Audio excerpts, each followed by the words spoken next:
پاکستان کے مشہور ماہر قانون اظہر صدیق ایڈوکیٹ کی بیٹی اور داماد کے دعوت ولیمہ کی تقریب برطانیہ کے شہر مانچسٹر میں منعقد ہوئی، جس میں برطانیہ بھر سے سیاسی، سماجی، کاروباری اور میڈیا سے تعلق رکھنے والے اہم لوگوں نے شرکت کی۔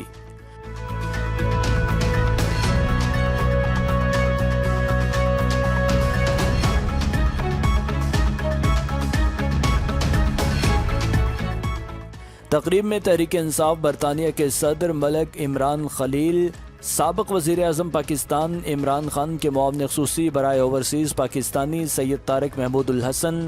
Chairman Pakistan patriotic front UK Tariq Mahmood, international lawyers association UK کے صدر Mirza Safdar Iqbal, managing director law and co solicitors Mohsin Malik, ILA کے سابق صدر Sajjad Kiani, Pakistan press club London کے صدر فرید قریشی، جنرل سیکرٹری نوید چودھری، نائب صدر Saleem Sabri, joint secretary Saghir Bhatti, 92 news کے بیورو چیف غلام حسین آوان،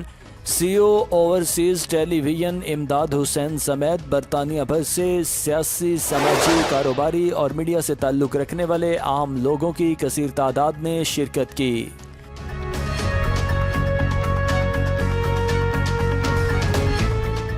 ایڈوکیٹ اظہر صدیق اپنی بیٹی اور داماد کے دعوت ولیمہ کی تقریب میں شرکت کے لیے گزشتہ ہفتے پاکستان سے برطانیہ پہنچے تھے۔